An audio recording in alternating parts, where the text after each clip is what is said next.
નમસ્કાર મિત્રો, સ્વાગત છે તમારું મારી ચેનલમાં। તો મિત્રો, જેટલા પણ રેશન કાર્ડ ધારકો છે એના માટે મહત્વના સમાચાર છે। તો મિત્રો, આજના વિડીયોમાં આપણે વાત કરવાના છીએ કે જેટલા પણ નોન એનએફએસએ એપીએલ કાર્ડ ધારકો છે તો તે લોકોએ પોતાનું કાર્ડ એનએફએસએ માં કેવી રીતે બનાવવું। અહીંયા તમે જોઈ શકો છો વિડીયોના ટાઇટલમાં કે નોન એનએફએસએ એપીએલ કાર્ડમાંથી એનએફએસએ કાર્ડ કેવી રીતે બનાવવું। દરેક રેશન કાર્ડ ધારકોને મળશે અનાજ। परिपत्र जाहिर। तो मित्रों परिपत्र पण जाहिर थई गयो छे। तो हूँ लास्ट में तमने परिपत्र पण बतावीश के परिपत्र में शुं शुं दर्शावेलुं छे। तो दरेकनी माहिती आ विडियो में जोवा मळशे, तो विडियो लास्ट सुधी जोता रहेजो। बीजुं के मित्रों जो चेनल पर नवा होय तो चेनल ने सब्सक्राइब करी लेजो। सब्सक्राइब करवा माटे विडियोनी नीचे तमने आ सब्सक्राइब बटन तमने मळी जशे, तेना पर क्लिक करी अने चेनल ने सब्सक्राइब करी लेजो बिल्कुल फ्री में, जेथी करीने तमने नवी नवी अपडेट नवा जे पण जाहेरात आवे एनो न्यूज सौथी पहेला मळी रहे। ओके, तो चालो मित्रों विडियोनी शरूआत करीए। तो सौथी पहेला तो आपणे एक जाहेरात हती अमदावाद दिव्या भास्करना पेपरमां, ते जोई लीए। तो अहींया तमे जोई शको छो अमदावाद दिव्या भास्कर 19/10/2020 ना रोज आ एक जाहेरात छापी हती के राज्य सरकारे परिपत्र जाहेर कर्यो, परिवार अलग थाय तो पण फूड एक्ट नो लाभ मळशे। मित्रों, पहला एवुं हतुं के जेटला पण रेशन कार्ड धारको होय छे, बीपीएल होय एपीएल होय, एमने अनाज मळतुं होय, पण ज्यारे पण तेओ अलग करता हता रेशन कार्ड धारक तो तेमने अनाज मळतुं न हतुं, एटले के एपीएल 2 में एमनो समावेश थतो हतो। नॉन एनएफएसए रेशन कार्ड बनावी देवामां आवतुं हतुं, परंतु हवे एक परिपत्र जाहिर थयो छे, तेना द्वारा एवुं छे के तमने अनाज मळशे। जो तमारुं ऑलरेडी तमने अनाज मळतुं होय अने तमे एनाथी अलग थाव तो पण तमने अनाज मळशे। तो आपणे जोईए शुं शुं अहींया दर्शावेलुं छे।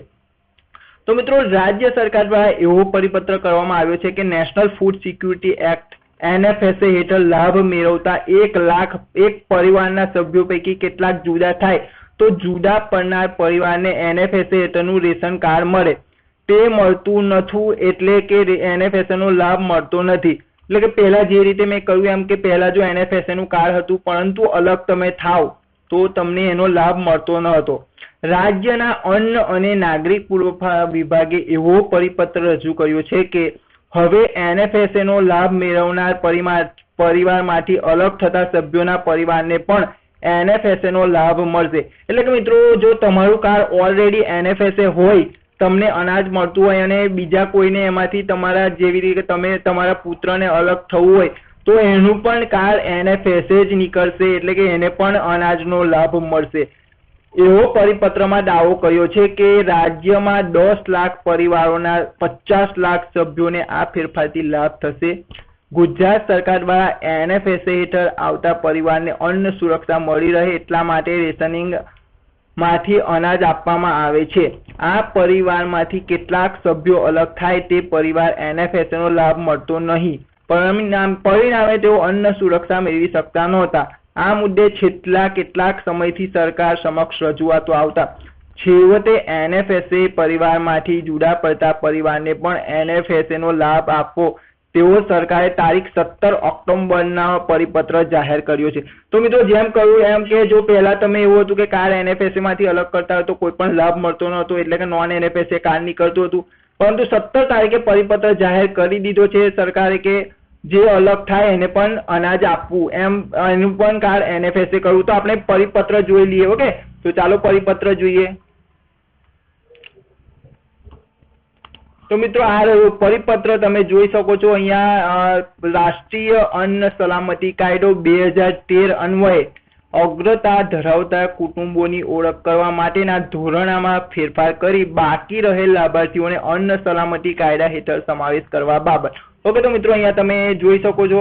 हवे परिपत्र जोईए कई तारीखनो छे तो तमे अहींया जोई शको छो 17/10/2020। जेम मैं कह्युं एम 17 तारीखनो परिपत्र छे आई गयो। ओके, હવે એનો વિષય જોઈએ અને શું શું અંદર લખવામાં આવ્યું છે તે જોઈએ।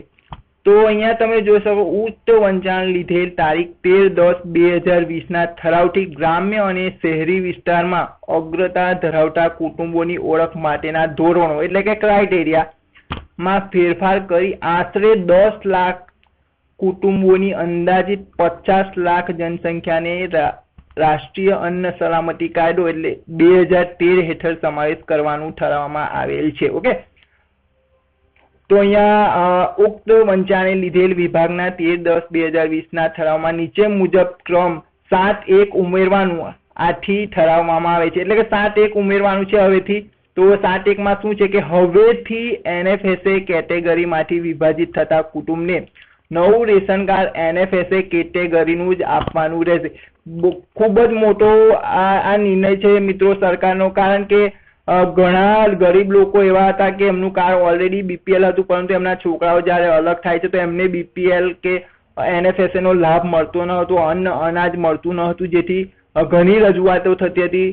હવેથી સરકારે 7.1 માં એનું ઠરાવ કર્યો છે કે જો હવે તમારું NFSA કાર્ડ હોય અને તમે અલગ કરાવો તો એ કાર્ડ તમને NFSA નું જ મળશે, નોન NFSA નું મળશે નહીં. બીજું કે નીચે લખેલું છે કે તદ ઉપરાંત રાજ્ય સરકાર દ્વારા તારીખ 1/4/2016 થી રાજ્યમાં અન્ન સલામતી કાયદો 2013 લાગુ થયા બાદ એપ્રિલ 2016 થી આ ઠરાવ થયાની તારીખ સુધીમાં આ પ્રકારે NFSA ના કાર્ડના વિભાજનથી જે કોઈ નવા રેશન કાર્ડ નોન NFSA કેટેગરીના કરેલ હશે તેમની તાત્કાલિક ચકાસણી કરાવીને પાત્રતા ધરાવતા લાભાર્થીઓને નિયમોનુસાર NFSA કેટેગરીના સમાવવામાં આવશે. એટલે કે મિત્રો આ એપ્રિલ 2016 થી આ કાયદો અમલમાં આવ્યો હતો. તો એપ્રિલ 2016 થી અત્યાર સુધીમાં જેટલા પણ રેશન કાર્ડ ધારકો જેમના NFSA માંથી નોન NFSA કરી દીધા હોય તો એ લોકોએ ખાલી એટલું જ કરવાનું છે, એમના જે પણ ડોક્યુમેન્ટ છે તે લઈને તમારે ઓફિસમાં જતું રહેવાનું છે, મામલતદાર ઓફિસ કે તમારી જે પણ ઝોનલ ઓફિસ લાગતી હોય ત્યાં, અને ત્યાં તમે તમારું નોન NFSA રેશન કાર્ડ હોય તો તમે એને NFSA કરાવી શકશો. જો તમારી પાસે લાભ મળતો હશે તમને, જો તમે એ કેટેગરીમાં આવતા હશો કે NFSA ની, તો તમને આ પણ લાભ મળી શકે છે. ઓકે, તો મિત્રો વિડીયોમાં આ જ હતું. તો ઘણો જ મહત્વનો નિર્ણય હતો સરકારનો કે જેટલા પણ NFSA કાર્ડ ધારકો છે એમને NFSA નું જ કાર્ડ આપવામાં આવે, નોન NFSA નું કાર્ડ આપવામાં નહીં આવે. બીજું કે જો પહેલા NFSA હતું અને ત્યારબાદ એમનું નોન NFSA કરી દીધું હશે તો પણ એમનું NFSA કાર્ડ કરી દેવામાં આવશે, એની ચકાસણી કરવામાં આવશે. અને જો ચકાસણી કરીને જો એ લાભાર્થી લાભ ધરાવતો હશે, એ પાત્રતા ધરાવતો હશે, તો એમને NFSA ની કેટેગરીમાં સમાવવામાં આવશે. તો મિત્રો આશા રાખું છું વિડીયો ગમ્યો હશે. જો ગમ્યો હોય તો તમે લાઈક કરજો, વધુમાં વધુ વિડીયો શેર કરજો, અને ચેનલ પર નવા હોય તો ચેનલને સબસ્ક્રાઇબ કરી લેજો. ધન્યવાદ મિત્રો વિડીયો જોવા માટે. જય હિન્દ, જય ભારત.